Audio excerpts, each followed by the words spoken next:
Well, good afternoon, everybody. For months now, since we took the majority, we have been hard at work putting together a strong border security package. When we ran last year to get the majority, Republicans said that among the other items we ran on in our commitment to America, that we would work to secure America's border. Because since the day Joe Biden took office, he took very specific actions to open up America's border. Day one, he halted construction of the wall. He terminated the Remain in Mexico policy, ended agreements with Northern Triangle countries. And Joe Biden sent a message that America's border is open. And millions of people answered that call and started coming across our border illegally. We don't know the exact number because the White House won't tell the American people how many have come across our border illegally, nor will they tell the country where all of those people have gone. Governors don't even know how many people are sent into their states at dark of night that will be put into their school systems. Who knows what else has happened? We do know this. Many people on the terrorist watch list have been caught coming across our southern border since Joe Biden opened it up. Again, we've never been able to find out an exact number. That's something we're working on, but it's something that should concern all Americans. And we're not just talking about people coming from South and Central America. We've already identified over 140 different countries that are represented coming across our border illegally since Joe Biden took office. This is a national crisis. It's creating a lot of other problems, too. We see the fentanyl crisis and how bad it's gotten. Last year, we lost almost 100,000 young people who died from drug overdoses from drugs like fentanyl, which are made in China, pass through the cartels across our open southern border. Every single day in America, nearly 300 young people die because of fentanyl overdoses due to Joe Biden's open southern border. And what has President Biden's answer been? Every day, yesterday, today, 300 young people will die from drug overdoses from fentanyl. Tomorrow, another 300 people will die because of overdoses from drugs like fentanyl. And yet President Biden doesn't want to do a thing to change that because he wants an open southern border. Well, I can tell you House Republicans are fed up and House Republicans are taking action. The chairman and members behind me have been hard at work in the committees of jurisdiction, Judiciary Committee, Homeland Security Committee, the Foreign Affairs Committee. All have taken action now over the last few weeks to put together what I would call the strongest border security package that Congress has ever taken up. And when we return in May, the same week that Title 42 expires, we're going to bring a border security package and pass it through this House of Representatives. And we challenge President Biden to work with us to solve this problem. We're going to show the president how to solve the problem. While he's appointed his vice president to be the border czar, and she won't even acknowledge that this is a problem, most Americans know this is out of control, and the open southern border has to be closed and resolved. And let's get back to a working, functioning, legal immigration system that we're so far removed from. I want to applaud the members who have been hard at work on this. We have had meetings for months now with individual members, with groups of members to work through all of the complicated issues. And I'm excited to have these chairmen that have been working on these issues and then moving those bills through their committee to address this problem. And I will start with the chairman of the Judiciary Committee, Jim Jordan. Stephen, take it away, Jim. So 350,000 unaccompanied children in the last 2 years have come into our country, and Joe Biden's administration doesn't know where 85,000 of those kids are. That is, they don't know where they are, and those that they do know where they are, there is no vetting process for the homes and the places these children go to, no follow-up other than a phone call to these places. Our bill is designed to stop that. And understand this, too, as the leader mentioned.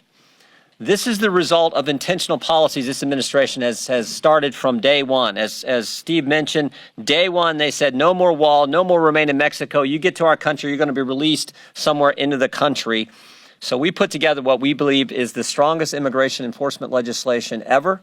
It deals with the unaccompanied alien children issue I just talked about. It deals with the Flores situation, deals with asylum, E-Verify, parole authority, and of course the Remain in Mexico policy, as well as visa overstay issues. We think it's a strong bill that will correct the problem I described and correct the problems we have seen now the entire 2 years of this administration. And I really want to thank, as Steve mentioned, this was a team effort. I really want to thank the members on our committee, Mr. McClintock, Mr. Biggs, Mr. Johnson, Mr. Roy, Mr. Tiffany, Mr. Moran, Mr. Bentz, and then two individuals not on the committee, Mr. Carter and Mr. Calvert, for sponsoring the elements that became this piece of legislation, which is going to get combined, I believe, with the good work that Mr. Green has done in his committee and the bill they passed, I guess, this morning out of their committee.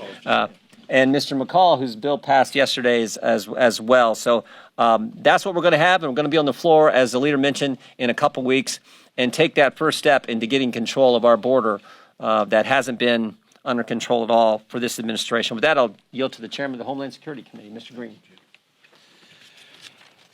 In 2020, the nation saw about just under 500,000 people come into the country.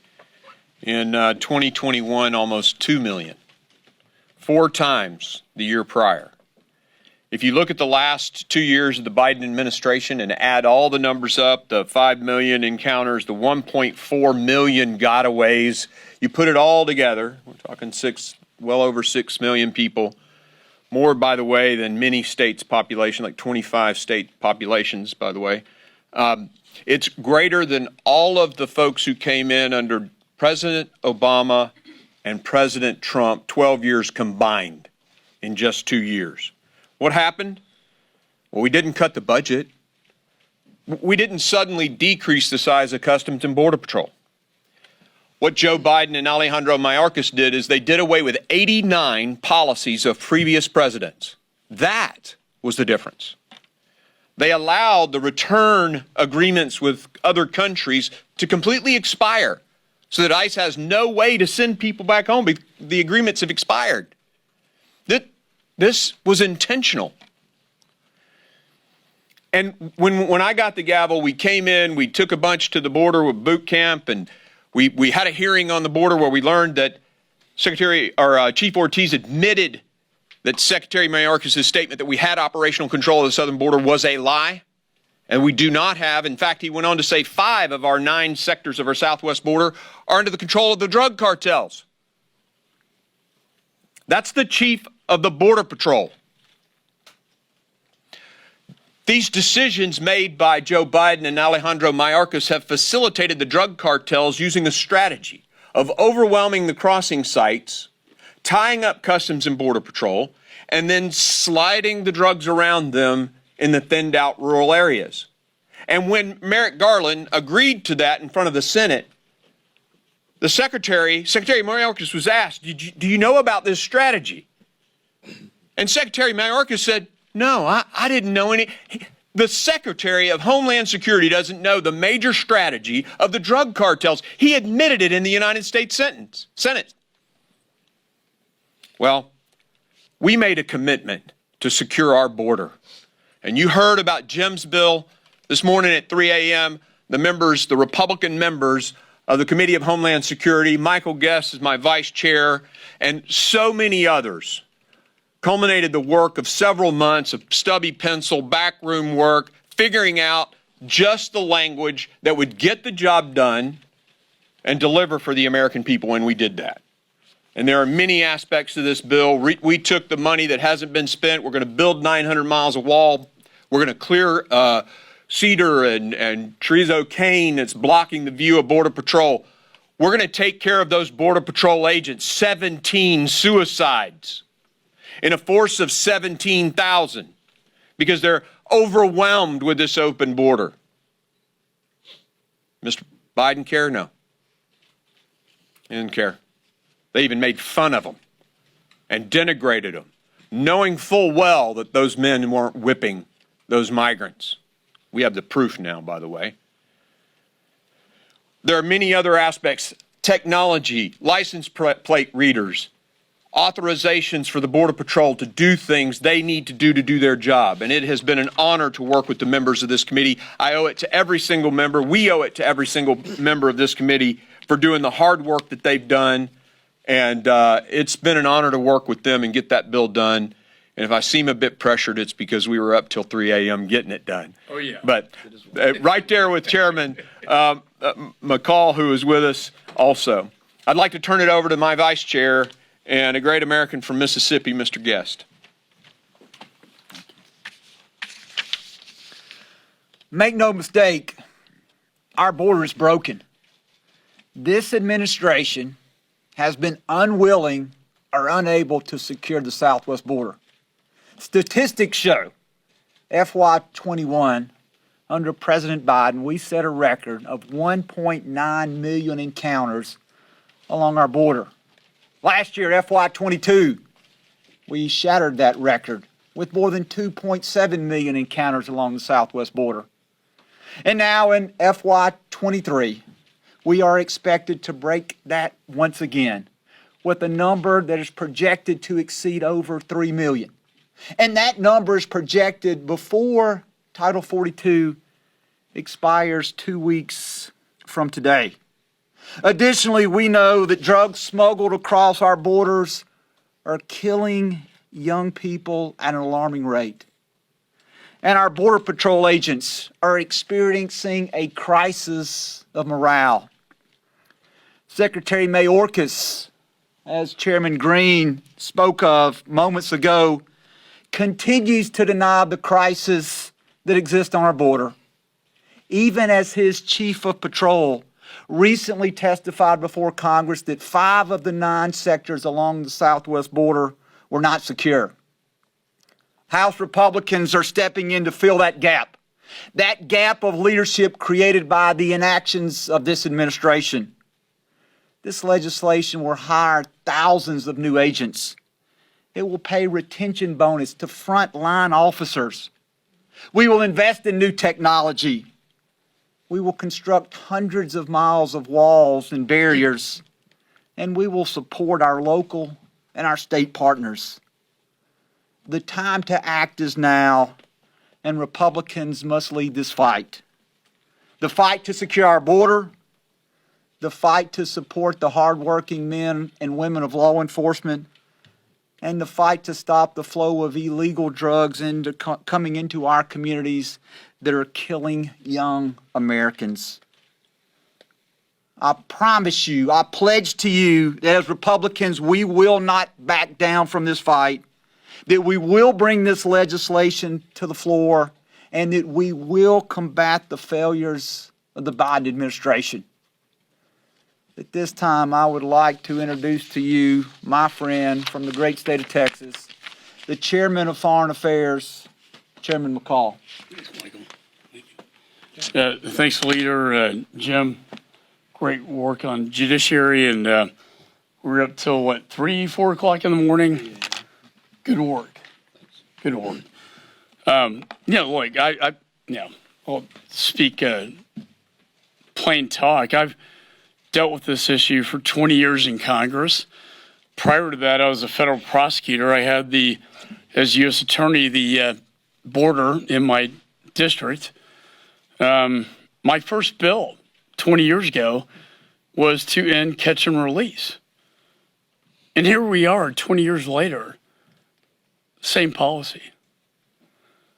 I know this border well because my state of Texas bears the burden.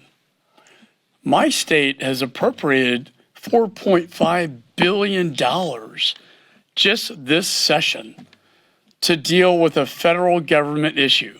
It's not a state issue. It's a responsibility of the federal government. And they have the federal government has completely failed. As I told Mayorkas, you have failed in your job. Interestingly, when he went down to the Border Patrol agents turned their backs on him because by what they said, he turned his back on them. The morale has never been worse. I've seen this movie so many times, and I've tried to fix it so many times. And we have a fix to it. But this is the worst I've ever seen it on the border. It is wide open. And why? Because the first thing the Biden administration did with a stroke of a pen was to rescind Remain in Mexico, to rescind the migrant protection protocols, which were working. What that meant was, if you come into the United States, you'll have to remain in Mexico pending your political asylum claim. 15% are justified, 85% are usually not. But what did that do? It sent a message. It sent a message to the cartels. It sent a message to the cartels that we're not open for business anymore. And what Biden did by rescinding Remain in Mexico sent a message to the cartels, open for business, come on in. 5 million people encounters. What are we going to do with 5 million people? 100,000 deaths due to fentanyls? My oldest daughter's been to 5 funerals. My son went to one just last Sunday. It's killing young people in America. It's dangerous. Criminals coming in, people on the terrorist watch list, for God's sakes. This is irresponsible. And we need to fix it. And you know what? As I said last night on our committee, this should not be a partisan issue. This should be an American issue, protecting the sovereignty of the United States and our borders from the threats that we see. My bill out of the Foreign Affairs Committee will reinstate Remain in Mexico. It will reinstate the migrant protection protocols and the asylum claim laws with Central America so we can shut this thing down. Shut it down. This is the root cause of the entire crisis. So I want to thank the leaders, leader, this leader, Mr. Guest, this guy, 3 o'clock in the morning. Thank you. This is an answer, a solution. It should be bipartisan. It's sad it's not. I told Benny Thompson that last night. Why can't this be bipartisan? We used to do that.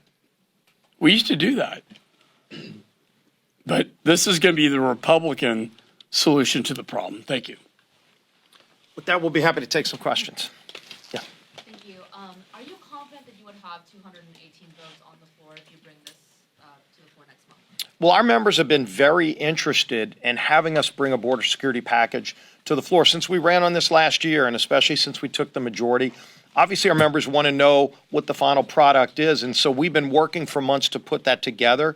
And as you can see, it's gone through 3 different committees. It's a number of bills that have gone through those committees. So now that we have all the bills out, we're going to get that information to our members. I'm very confident we're going to pass it when we return in May. And again, let's challenge the president and the Senate to not only acknowledge this problem, but to join with us in actually doing something about this problem instead of sitting back and letting 300 young people die every single day and they don't care. Can you talk about the issue of asylum specifically? That was the sticking point when earlier versions of the bill came out, when you wanted to pass it in the first 2 weeks of Congress, and that led, with the opposition there, that led to you all going back to the drawing board.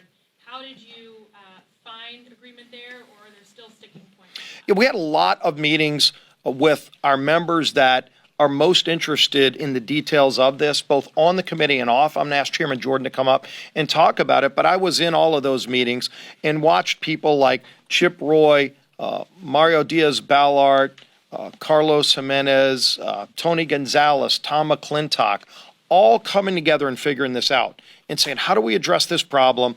We understand why asylum is there. The asylum process was being completely abused and ignored. And so if we make the asylum process work again, what we really want to do is take away the magnet that is encouraging people to come here illegally that don't have valid asylum claims. That's what Joe Biden did. That's what we fix in this bill. Jim can get into the details.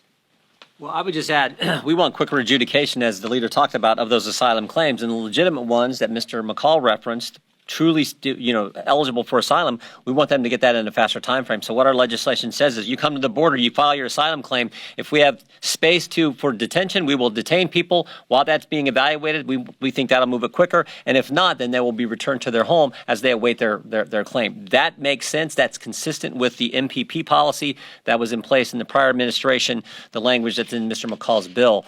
And as the leader pointed out, we had broad discussions across the conference, and we think we arrived at something that is going to help everybody and get 218 votes. Yes, sir. So is the language between these packages, is any of it going to have to be resolved before it's combined into one bill and put on the floor? Can you do that without any changes?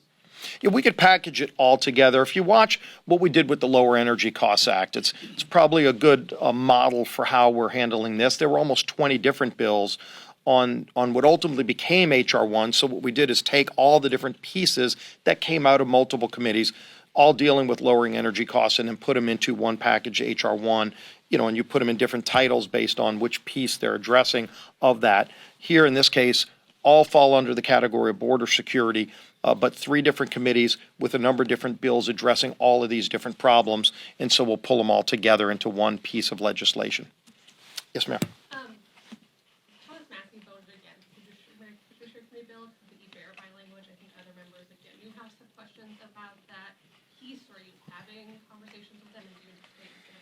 In fact, I talked to Dan Newhouse again this morning about that. We're continuing to have conversations with our members. And a lot of the members have been watching how all the pieces have been coming together. And again, those who are the most passionate about this, that have some of their own ideas, have been working with us, coming into some of these meetings. And then ultimately, you work through those issues, and then we'll bring the package to the floor. Yeah. Do you plan on having a line of communication with either the administration or red state senators so that this, or should I say, red state Democrat senators, in order to get this passed? Something tells me they're going to be hearing about it from their constituents. We all have been heeding the calls from all of our constituents. This is not just an issue that involves border state members. As we've seen and pointed out for over a year and a half now, because of what Joe Biden did to open up our border and not just create this crisis in states like Texas, but then to have other groups literally at dark of night shipping people to every state in America. Every state is now a border state. And we don't know how bad the problem is because they're hiding these facts from the American people. Every one of you should be asking the White House, will you give us a number of how many people have come across illegally and where have you sent them? They're being sent somewhere. In many cases, and it's been reported, at dark of night, they were having a committee hearing until 3 o'clock in the morning. Every night our border security is at the border at 3 o'clock in the morning and every other hour. But then they put them on buses, on trains, on planes, and nobody knows where they go. And so every elected official's heard about this problem. The problem is some of those elected officials have put their head in the sand for far too long. They're not going to be able to hide from this anymore because there will be a vote on the House floor where every member of Congress, Republican, Democrat, will have to take a side. Are you going to side with people who are sick and tired of watching 300 young people die every single day? Or are you going to do something about it like we are? And shame on them if they hide from this problem any longer. Yeah. If I can ask a two-part question. You talked a lot about new investments that you would make in the border. How would you pay for that under the spending bill that you passed yesterday? And then second, as a way of trying to get this bill enacted into law, would any one of you accept a provision to help dreamers as part of the bill? Well, first of all, on the funding, the border, all the different entities under Homeland Security have all the money they need to solve this problem. What they've done is taken specific action to make the problem worse. And then it becomes more expensive. When President Biden says the border's open by getting rid of Remain in Mexico, by stopping construction of the wall. And we went to some of these sites. I remember one of the first border trips I took after President Biden created this problem. They took us, the Border Patrol agents, we got to embed with the Border Patrol agents so you see just how bad it is and why. And they took us to one of the abandoned work sites. So President Biden was paying the construction company that was tasked with building the wall, he was paying them not to build the wall. It's sort of what he did paying people not to work. It's actually more expensive to do that because then you don't get the economic benefit of the money you're spending. So you're spending money to not do something that would have actually saved the taxpayers money. By making the border process work properly and securing the border, we will save billions of taxpayer dollars, and it's a long time coming. I know it went through your committee if you want to touch on that. Yeah, so we did cut go, which is our commitment to America too, right? When we built the rules of how this House would operate. So if you look at the back of the bill, there are very specific programs listed to cut to cover where we increase the money. So for example, the bonus that's going to go to the retention bonus that's going to go to the Border Patrol guys, $9,000 roughly per agent. That's $100 million. You can see where we take that money from in there. It's a minimal amount, but the cuts are at the bottom of the bill, and the plus-ups are in those personnel numbers. Last question. Work on Central America. So Secretary Mayorkas has just put out a proposal to help ease the influx once Title 42 comes to an end. Part of that proposal is to create more processing centers in Central America. Do you think that would in any way reduce the volume of migrants coming to the U.S. border? What President Biden and Secretary Mayorkas are doing are doubling down on the failed policies that created this problem rather than working with us to solve the problem. Again, we have the most generous immigration system in the world. America lets in over 1 million people a year legally into our country. It's part of the American dream story that we all tell. So many of us are families of immigrants. And there is a legal process to come here. And I think that's what the president forgets about, is that people want to get back to the legal process. So this idea that you just create more opportunities for people to come here illegally and then look the other way, that's what created the Dreamer problem. That's what created this new problem, is that they're encouraging people to come into America legally, knowing they don't have valid asylum claims, they don't have beds to house them.